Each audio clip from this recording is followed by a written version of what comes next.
اور ایک جملہ ہدیہ کر رہا ہوں کہ جب جناب فاطمہ بچوں کو کیسے سکھاتی تھی کہ جب رسول خدا مدینے میں کوئی خطبہ دیتے تھے تو جناب فاطمہ بچوں سے کہتی تھی امام حسن سے کہ جاؤ ذرا نانا کا جا کے خطبہ سنو. بھئی میں بچوں کو نوحہ پڑھتا ہوا دیکھتا ہوں نا تو میرے ذہن میں یہ بات آ گئی کہ جا کے نانا کا خطبہ سنو کہ نانا نے کیا خطبہ دیا. اب جب امام حسن گھر آتے تو ہو بہو وہی خطبہ سناتے جو اللہ کے نبی نے منبر سے دیا تھا. تربیت ہو رہی ہے یہ. تو امام حسن وہی خطبہ سناتے. اب ماں تو اگر بچے کو عزادار بنتا دیکھتی ہے, ماتمی بنتا دیکھتی ہے, نمازی بنتا دیکھتی ہے, اس کو ایک اچھا انسان بنتا ہوا ماں دیکھتی ہے. تمام ماں کو سنا رہا ہوں تو وہ ماں بہت خوش ہوتی ہے, باپ سے زیادہ خوش ہوتی ہے. تو وہی خوشی تو بی بی فاطمہ کو بھی تھی, جناب زینب کی والدہ کو بھی تھی. تو وہ بی بی فاطمہ الزہرا روزانہ امام حسن سے کہتی کہ جاؤ مدینے کی مسجد میں جاؤ اور دیکھو جا کر کہ رسول خدا کیا خطبہ دے رہے ہیں.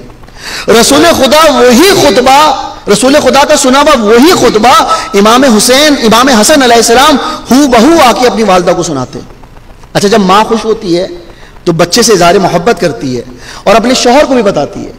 تو یہی خوشی کی بات بی بی فاطمہ نے مولا علی سے ذکر کیا اور کہا یا ابو الحسن ہمارا بچہ ہو بہو وہی خطبہ سناتا ہے جو خطبہ اللہ کے نبی سناتے ہیں, جو خطبہ اللہ کے نبی سناتے ہیں. تو مولا علی کو جستجو ہوئی کہ وہ اپنے بچے کا خطبہ سنیں جو رسول خدا نے سنایا ہے. تو مولا علی ایک دفعہ گھر تشریف لائے اور دیوار کی عقب پہ چلے گئے, یعنی کہ دیوار کے پیچھے, اور کہا کہ جیسی امام حسن آئے نا, جیسی حسن آئے تو اس کو بولنا کہ وہی خطبہ سنائے جو اللہ کے نبی نے سنایا تھا. ایک مرتبہ امام حسن آئے, اب بی بی نے کہا بیٹا ذرا وہ خطبہ تو سناؤ کہ جو تمہارے نانا نے سنایا تھا. اب امام حسن نے وہ خطبہ سنانا شروع کیا, لیکن زبان میں وہ تاثیر نہیں تھی جو پہلے تھی. زبان میں وہ تاثیر نہیں تھی جو پہلے تھی. تو بی بی نے کہا کہ کیا ہوا بیٹا, تمہاری زبان میں وہ تاثیر کیوں نہیں ہے؟ اب دیکھیے امام وہ ہوتا ہے جو دنیا میں آنے کے بعد امام نہیں بنتا. امام وہ ہوتا ہے کہ اگر وہ ماں کے شکم میں ہو تو امام ہے, ماں کی آغوش میں ہو تو امام ہے. ایک مرتبہ بیوی نے کہا بیٹا تمہاری زبان میں وہ تاثیر نظر نہیں آ رہی, تم اپنے نانا کا خطبہ مجھے ویسے نہیں سنا رہے جیسے روزانہ سناتے ہو.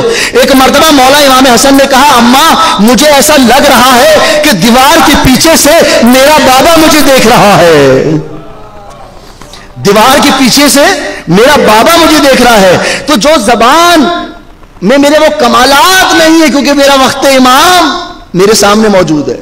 تو معلوم کیا ہوا, ماں کی تربیت درسگاہ. ماں بچوں کو پیغام دیتی تھی کہ جاؤ سن کر آؤ اور ہمیں سناؤ. تو امام حسن سن کر آتے تھے اور اپنی والدہ کو سناتے تھے. تو یہ آج کی مجلس کا پیغام ہے, آج کی مجلس کا میسیج ہے, اور جہاں ماشاءاللہ بہترین طریقے سے وہ فالو ہو رہا ہے. آپ اپنے بچوں کو سے پوچھیں کہ مولانا نے کیا بات کی, کوئی بھی یہاں پر. تو یہی سیرت جناب زینب ہے, یہی سیرت جناب فاطمہ ہے.